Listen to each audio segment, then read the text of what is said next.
Hey guys, this is Joe with the Adapt team, and in this video we are getting started with Adapt. The first thing I wanted to kind of talk about real quick is who we are and why we created Adapt.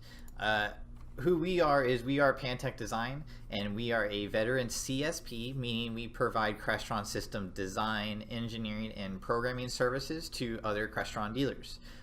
We do have a specialty in the residential world, and especially the large-scale residential projects we've been able to execute at a really high level.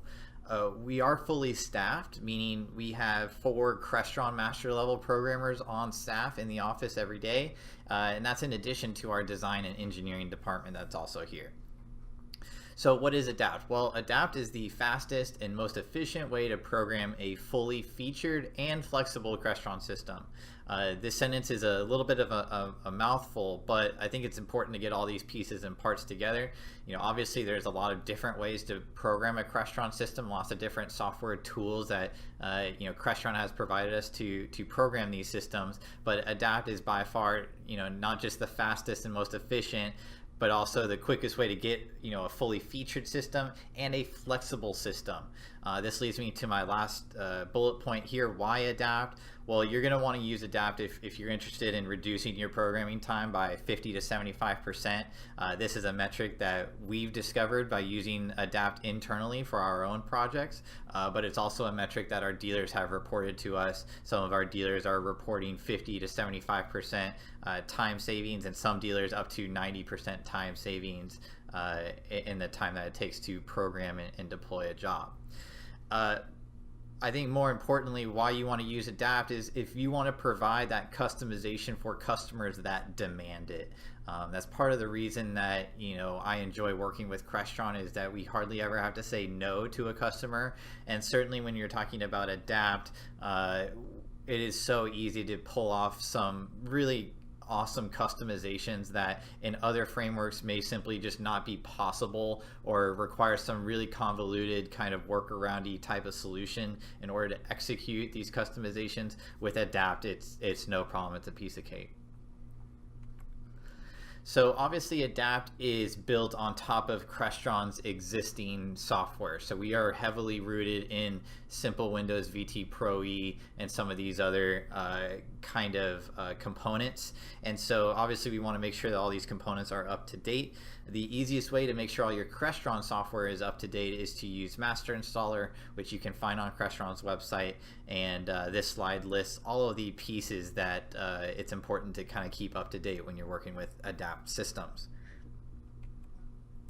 Kind of along the same lines, there are some concepts that we assume you to be familiar with, and thus we don't necessarily cover specifically in these training videos. Things like how to load to processors and configure your processors and touch panels using debugger, using console. We just kind of assume you to know these things.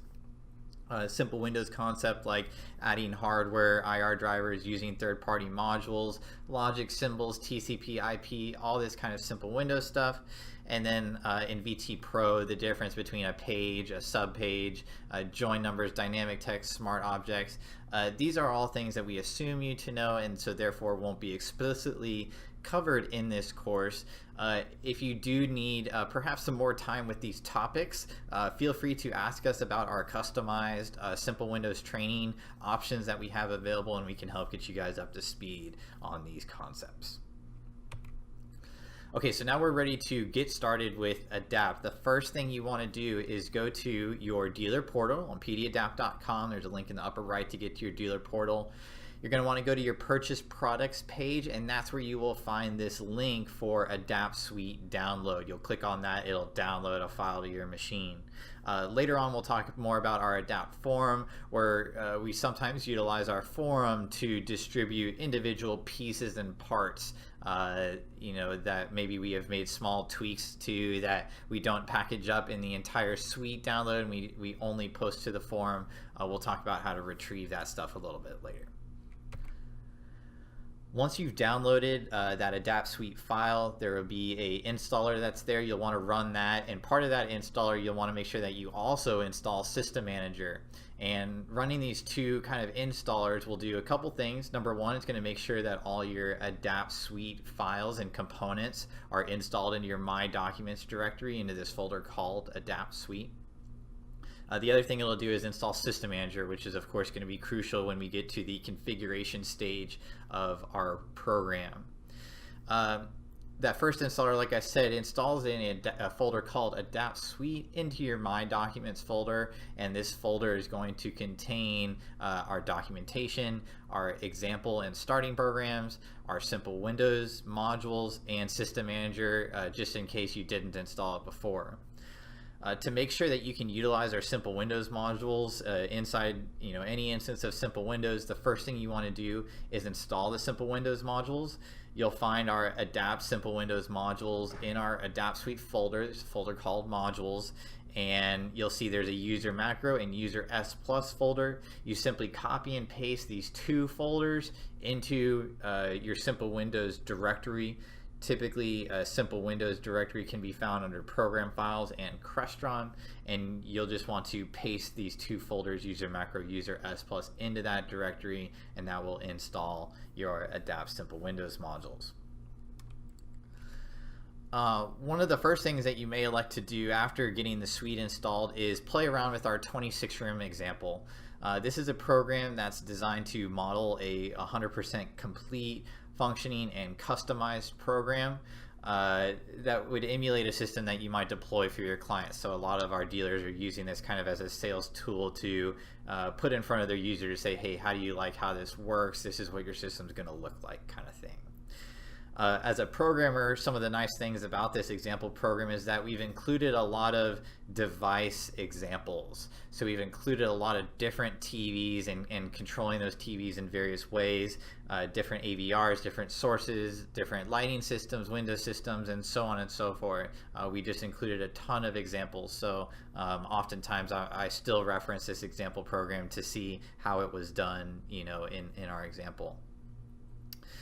Maybe one of the more important things here is that you're going to use the VT Pro projects from our example program as kind of a starting point when you go to deploy your jobs. So as far as your VT Pro projects, you're going to start with these 26-room example projects, do a save as for your particular job, and take that and run from there. All right, so I wanted to have us take a look now at what this 26-room example program looks like in action and how your user kind of navigates the UI here. One of the most important things about our user experience is that everything is based on this idea of a room, and the fact that a room has devices in it, like a TV, like an AVR or an overhead speaker zone, but also a T-stat or a lighting zone or a door lock. And so there's this idea of associating devices to a room such that a user, all that they have to worry about as a user is controlling that room. And so that's how our UI works. Is right now I'm in this master bedroom, and whatever I do is going to be based on the fact that I'm in the master bed.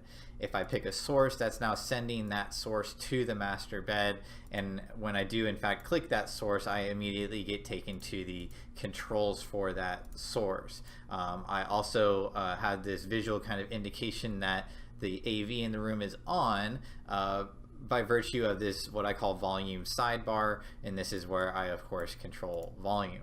When I'm ready to turn this room off, it's that simple as just hitting room off, and again the user doesn't have to worry about any of this, but what the system understands is what are all the devices that are in the master bedroom, and when I turn that room off, making sure that each of those devices is turned off.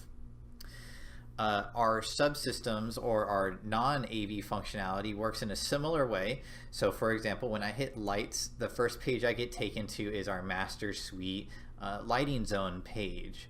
Now this touch panel is configured to have global lighting controls, so I do have access to my various global lighting controls, but for now what I want to focus on is this fact that I get taken to the master suite lighting zone because that's the lighting zone I've associated to this master bed room. Same thing with climate. If I look here, I'm now looking at the master bed T-stat.